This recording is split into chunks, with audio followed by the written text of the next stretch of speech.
Libyan TV offered opinions from Sirte that life is reassuringly normal. I'm a worker, I'm going home, everything's fine here. I'm here to buy some vegetables, our city's safe. Don't believe AlJazeera or Al-Arabiya. For me, it's just normal. Nothing is going on. Thank God, everything is fine. Supplies on the shelves as usual, no problems. The enormity of the censorship by the Libyan authorities hides some remarkable contradictions. These pictures appear to bear out claims by the rebels that they shot down a fighter jet near Ras Lanouf, something the regime would never want its people to hear about. Yet the opposition fighters seem disarmingly honest about their capabilities. This man freely admitting to never having used an anti-aircraft gun in his life before this. They have planes, we only have Kalashnikovs, says this rebel fighter. The fact the uprising is still making ground in places says absolutely nothing for the credibility of the Libyan military machine. So the propaganda mirrors the fighting. Libya is essentially two countries, and they're telling two entirely different stories. Lawrence Lee, Al Jazeera. And we're getting reports of fighting in Misrata, west of the capital Tripoli, where rebels have allegedly repelled Gaddafi's forces and held on to the town. We were able to talk to a doctor in Misrata who reported casualties at the hospital. Since morning today, we have 3 deaths arrived in our center, and at least 13 injured persons. Most of them had severe injuries and head and chest injuries. And we're still receiving and hearing the shooting all over, even around the hospital. We are impartial, but we have to treat everybody. We need the drugs. We need anesthetic drugs. We need emergency sets. We know a lot of needs, you know. 7 soldiers believed to be part of the British SAS regiment who were seized by rebel forces in Libya, we understand have been released. They were detained along with a UK diplomat near the eastern city of Benghazi, trying to make contact with the opposition's National Council. Our correspondent Huda Abdul Hamid joins us now live from Benghazi. She was able to exclusively report a short while ago on Al Jazeera that they had been released, that they were sailing out of Tripoli on a British warship. But now you know more about how they were taken. Take us back to the beginning here, Huda. Well, we were told that they were caught on Friday morning in a town called Saluk.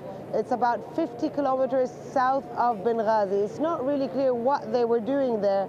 I did ask if there was any kind of oil installation or military installation that could be of any interest, and I was told that the closest point of interest would be about 200 kilometers from there.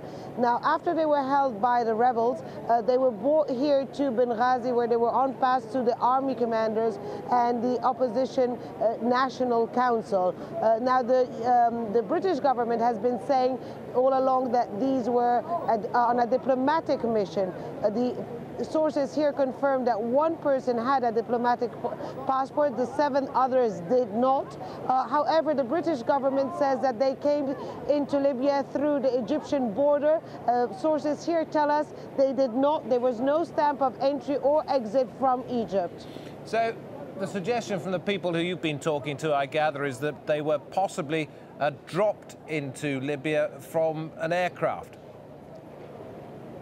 Yes, absolutely. That's the one explanation they're giving. I did ask how did they reach that area and why would anyone go to Saluk at this particular moment. And they said that actually they do suspect that they came in, they were dropped by a helicopter. They say that the rebels who handed them over said witness as to that, saying that they were dropped early morning on a Friday in somewhere near a farm, and that's when they were found by these rebels who actually saw the helicopter and saw them come down. This is what we are told. We cannot independently verify at the moment, but this is what our sources are telling us. Now, the British government said they were part of a diplomatic mission. Our understanding from all our sources is that maybe one of them, as you say, had a diplomatic passport, but the others were soldiers, possibly special forces. But the idea of a diplomatic mission still holds to some extent, doesn't it? It does hold to some extent, even though one member of the National Council was telling me, well, if they weren't at a diplomatic mission to come and meet the National Council, as they said, well, why didn't they come to Benghazi? Why didn't they establish direct contact with us? They said that the first time they ever knew that these people were on Libyan soil and in the east of Libya was when they were caught. So certainly a lot of questions to be raised there. I did see the letter by the British Foreign Office to the head of the National Council here, Mustafa Abdul Jalil. They were kindly asking for these people to be released because they were on a diplomatic mission. However, there is the main question, why didn't they come to Benghazi and why didn't they establish direct contact with the leadership here in Benghazi? But as we understand it, Hoda, they're now on their way to Malta. I'm sorry, could you repeat that? You saw them get on board a British warship, yeah? Yes, I did see them get on board of the HMS Cumberland. I did ask the soldiers there, the British soldiers, where they were heading. They did not answer. I tried to find out how long it would take to reach Britain. They did not answer. I was told by some people on the dock on the Libyan side that the first point of transit would be Malta. At least that's because that HMS Cumberland this is the third time it comes here to Benghazi. The two other times it came to evacuate British citizens, and the first point of it always went towards Malta. Thank you. That's Hoda Abdel Hamid with an exclusive report for us out of Benghazi. In Tripoli, the capital of Libya, heavy machine gun fire was heard at dawn, and where it came from, unclear still. But the government says it was in celebration of the supposed end of the war. Anita McNaught is in Tripoli for us. There's a constant refrain in this crowd. The people are happy, but AlJazeera knows nothing. Extremely festive crowd. Excuse me for a moment. This extremely festive crowd, people are celebrating what they believe are significant strategic gains by Muammar Gaddafi's forces against the rebels here. But this celebration, such as it is, has been going on since before dawn. Before dawn, the sound of gunfire across the city. They're telling us that gunfire was merely in celebration. And it's true, they're both firing automatic rifles here and they're letting off volleys from anti-aircraft batters near the port. That is government forces, but the sound of gunfire through the city has been echoing for hours now. Has it all been celebratory? It's very hard to tell. Pakistan's got more than 18,000 of its workers in Libya, and the government's facing criticism about the way it's handled their evacuation. Kamal Haider reports now from Islamabad. This might be the first time these Pakistani oil workers come back home empty-handed. No presents for the family and no wages. Despite having lost everything, they're grateful to be home.